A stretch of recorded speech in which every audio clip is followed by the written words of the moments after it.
So speedrunning a game has been around for a long time. However, only recently has speedrunning become mainstream, with speedrunners gaining millions of views and income opportunities. Because of this, the incentive to cheat in speedrunning is higher than ever, which inevitably draws out some cheaters who fake their runs either from faking gameplay footage, splicing clips together to call it a full run, or modifying game files to give better luck. In this video, we will go over speedrunners who got caught cheating. But before we get into that, please subscribe to the channel to see more speedrunning videos. So with that being said, let's get right into this. Fake Minecraft record. So Minecraft speedrunners are very much dependent on luck, since many of these things you need to find in the game are determined on random seed that you get placed in when you start the game. Naturally, this has made a lot of people tempted to cheat in Minecraft speedruns to manipulate luck in their favor. Things such as nearby trees at the start of the game to end pearl drop rates to the location of the end portal. These are all things that can be manipulated by a cheater. In this case, a speedrunner on the mobile version of Minecraft from China that went by the name Lemming_NG posted a fake Minecraft speedrun that held second place for the any % mobile version category. What led moderators to conclude that a speedrun was cheated due to a technique named splicing. This involves creating gameplay footage which cuts to other footage without trying to make it look like it was edited. Common places to splice different clips of different runs together in Minecraft to create a set map of seed favorable to speedrunning, but claiming it was a random seed. In this case, Lemming actually started the speedrun by creating what looked like a random map seed, but actually edited in footage from a set seed run. This would explain why the luck he had in the run was so favorable. It wasn't lucky at all, but the map was entirely pre-generated for this run. What caught him out was the Create World screen, where you see in the background of the Create World menu box, you can actually see a moving animation of Minecraft worlds faintly in the background. If you look closely, you can clearly see in the world creation process, you see the underwater background cut while he is in the loading screen. This is where moderators concluded that he spliced his run from the random seed to a set seed. This, in combination of having tremendous luck and walking directly over to the stronghold amongst other suspect behavior, made him get scrubbed from the leaderboards. Blindfolded cheat. So the blindfold category in speedruns is a mostly niche subsection of the speedrun community. Some games have seen speedrunners challenge their audio senses and game knowledge by beating a game while blindfolded. In one of the most competitive speedrun games, such as Super Mario 64, which requires precise movement and jumping, a blindfolded run is an insane challenge. However, that hasn't stopped people from competing in the blindfolded category and trying to get a personal best. One controversy that happened not too long ago involved a lesser-known streamer named Superfast Jellyfish. This streamer decided to stream himself playing Super Mario 64 while wearing a blindfold. He told his audience that this was his third time doing a blindfolded run, so he should be pretty bad at it, right? Wrong. Blindfolded runs typically require what is called a normalized setup, which involves you moving to a movement barrier, then orienting your character to the right direction based on audio cues from hitting a wall. This is a very memory-intensive skill, which requires massive amounts of practice to master. Superfast Jellyfish, on the other hand, used many strategies that would be used in a normal speedrun of Super Mario 64, which for all intents and purposes cannot be done while blindfolded due to having no audio cue or normalized setup. Not to mention having way too good gameplay in some later stages of speedrun, blowing through Fire Sea like it was nothing, knowing exactly where to jump and precise angles to orient his character. However, that's not to say that the streamer didn't put in the effort to make runs look fake. He would do things like extremely hard to execute long jumps, then would then struggle to touch the star. Or play extremely well and attempt strategies no blindfolded speedrunner would ever attempt, then make very simple and basic mistakes to sell the idea that he really was playing blind. All of this drama hit a climax when the YouTuber named CharlieBrown64 posted his analysis of this joke of a speedrun.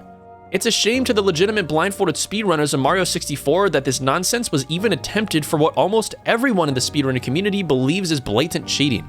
Fake Mario run. So Super Mario Bros. For the NES is one of the most competitive games ever. It has gained some of the most unforgiving conditions for speedrunning, where one mistake that costs you a frame can be the difference between you getting a record and not. In this case, a giant channel based in Mexico created one of the worst fake speedruns of all time. There are a number of things that are off. One being the fact that the heart rate monitor is obviously fake, as it only goes from 85 to 89. My guess is that this video is trying to replicate another famous Mario speedrun video made by Darbian, which also had a heartbeat monitor, although they didn't even try to make it look real. 2. The audio is oddly distorted, which doesn't happen playing on the NES or an emulator. This was likely done in post-production. Theorized to be done to disguise any splicing of clips.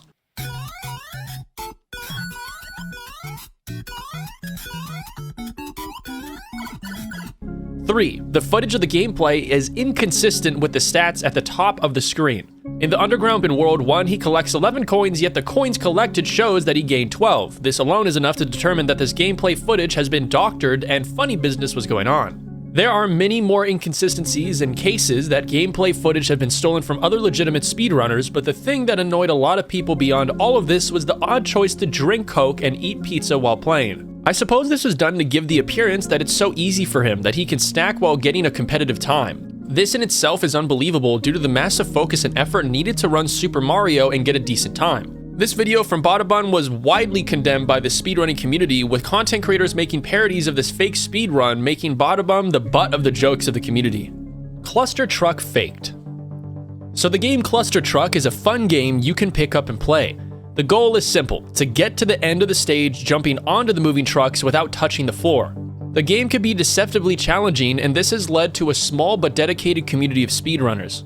This involves a drama with two CLUSTERTRUCK speedrunners named Connor Ace and Ronan Pawn. Connor Ace submitted a speedrun to Summer Games Done Quick to be featured at the event. The record he submitted was amazingly good and was actually the world record by a large margin. Because submission runs don't go through the same verification process as what a normal run submitted to a leaderboard, some splicing was used by Connor to make this run look as good as possible to hopefully get featured at SGDQ. It turned out he was splicing runs of individual levels he completed and made it look like a full unedited playthrough of the game. What caught him out was the in-game reticule. This small reticule was present throughout the run, and the two dots circling the large dot spin in a consistent way, even through loading screens.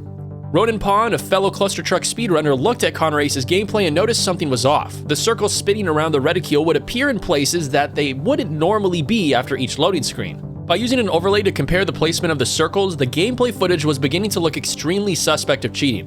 After accusations mounted against Connor Ace, he finally admitted he spliced the run, even defending his actions by saying that it was okay since he didn't submit to a leaderboard and it was only a submission to SGDQ. From what I gather, this guy is actually a good speedrunner of CLUSTERTRUCK. However, faking this run, he wasn't anticipating the public to watch what was a massive mistake, as he could have made a submission run to SGDQ and could have gotten in without cheating like this. The reason why people would want to cheat in a submission run to a speedrunning event is to gain more clout and income-making opportunities from exposure. The difference between a streamer before getting a feature spawn on AGDQ or SGDQ and after is immense in terms of stream viewership, revenue, and followers. So it should be assumed that in any case where a speedrun can lead to clout, revenue, or followers, that cheating is always a possibility. Cheater plays TAS. So a Yoshi's Island speedrunner named Lee TG got caught red-handed. This was a Yoshi's Island speedrunner who made the choice to play tool-assisted speedruns on stream and pass it off as his live gameplay. Suspicion arose when he was playing in front of another top speedrunner of the game, and people were amazed at his skill level. One man even jokingly accused him of playing a TAS, which turned out to be right. Oh my god, he got it! Holy, how are you even doing? What the fuck is going on? I'm not ready for this run, Lee. The neutral, dude. In that vertical foam section. See that this is not you playing a TAS right now. I know, you didn't stop. Like, dude. What the f, dude? The neutral. Suspicions of his cheating culminated when footage of his hand cam didn't correspond with what the character he was playing did on screen.